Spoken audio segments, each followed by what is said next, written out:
Good morning, boys and girls. I have here the story of Iris and Walter and the field trip, and I thought it'd be really great if we had a chance to listen to it. Here we go, Iris and Walter and the field trip. This book was written by Elisa Hayden Guest, illustrated by Christian Devonier. The table of contents, which we've already explored: the aquarium, the bus ride, Where's Walter, and the rescue. The aquarium. One day, Iris's teacher, Miss Cherry, had an exciting announcement. This Friday, we're going on a field trip to the aquarium. The aquarium, said Iris's best friend Walter. Oh boy.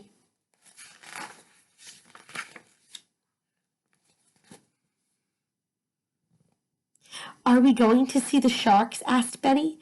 Are we going to see the penguins? Asked Iris. Are we going to see the starfish? Asked Jenny. We are all going to see many wonderful things, said Miss Cherry. That night, Walter had supper at Iris's house. Our class is going on a field trip, Rosie, said Iris. Up, said baby Rose. Where are you going? Asked Iris's father. We're going to the aquarium, said Iris. On the bus, said Walter. And we're going to see the penguins, Iris told Grandpa. I love penguins, said Grandpa. And after that, we're going to have a picnic in the park, said Walter. Oh my, I wish I were going on the field trip, said Iris's mother. Hey, Walter, do you want to be bus buddies? Iris asked. Sure, said Walter. Chapter 2. The Bus Ride. On Friday morning, Miss Cherry said, We are very lucky to have Jenny's mother come on the field trip with us today. Jenny gave her mother a big hug. I know we are going to have a great time, said Miss Cherry. Now let's go over the rules. Remember, pay attention, hang on to your partner, stay with the group, and if you get lost, stay where you are and I will find you, said Miss Cherry. I've never been lost, have you? Iris asked Lulu. No, and I sure wouldn't want to be, said Lulu. That would be scary, said Betty. Really scary, said Walter.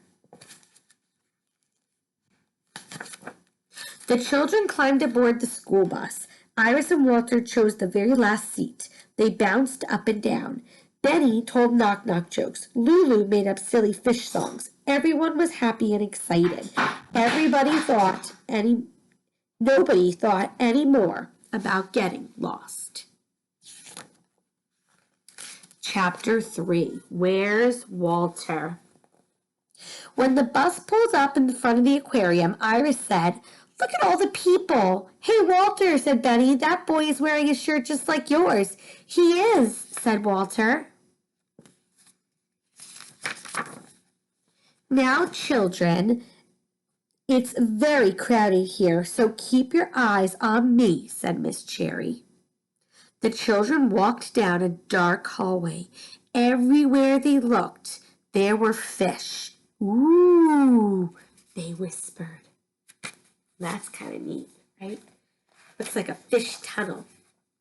Sharks, said Benny. They look mean, said Iris. While the children were looking at the sharks, Miss Cherry and Jenny's mother counted everyone. Okay, follow me, said Miss Cherry. They came to the coral reef. Wow, said Iris and Benny. Walter could not say a word. He watched the angelfish swim and shimmer, the hermit crabs scurry, and the seagrass sway. Walter had never seen anything as wonderful as the coral reef. Are we going to see the penguins soon? Asked Iris. That's our next stop, said Miss Cherry, and she counted everyone again. Off we go, said Miss Cherry. They walked past the starfish. They walked past the seahorses. Oh, look, they're the penguins, said Iris, taking Walter's hand. Don't you think they're cute, Walter? But Walter didn't answer. Oh, no. Iris turned around. She saw a boy. You're not Walter, said Iris. "I'm Nick," said the boy. "Where's my class?" he asked. Iris looked all around. There were crowds of children. She could not see Walter anywhere. "There you are, Nick," shouted a woman. "I've been looking all over for you." Nick grabbed his teacher's hand and held on tight. "Oh no, but where's Walter?" Iris ran to Miss Cherry. "Miss Cherry, I can't find Walter," she said. "Walter's lost?" asked Jenny. "I can't find him anywhere," said Iris. Oh no. Chapter 4, The Rescue. Oh, I hope they find him. "Don't worry," said Miss Cherry. "I'll find Walter. Now I want everyone to stay with Jenny's mom. Please let me come with you," said Iris. Miss Cherry looked at Iris's worried face. "Come, Iris, you and I shall find Walter," said Miss Cherry. They walked past the sea fish. They did not see Walter. They walked by the seahorses, but Walter was not there. Iris thought about Walter, lost and alone. "Poor Walter, he must be really scared," she said. "We'll find him," said Miss Cherry. But there were so many people. How would they ever find Walter in the big crowd?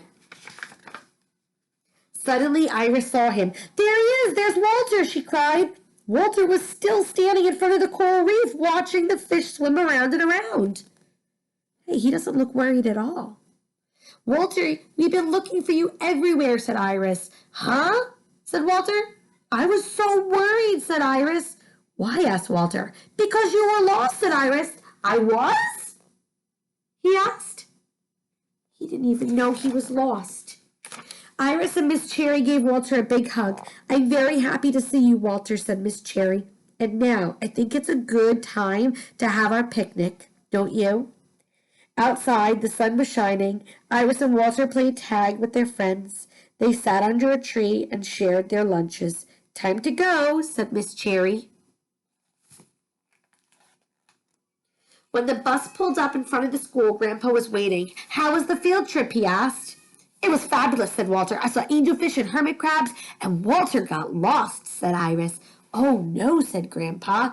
"But I didn't know I was lost," said Walter. "And I found him," said Iris. Then Iris and Walter told Grandpa the whole story all the way home. The end. That was a pretty great story, right? He didn't even know he was lost. Thanks for listening.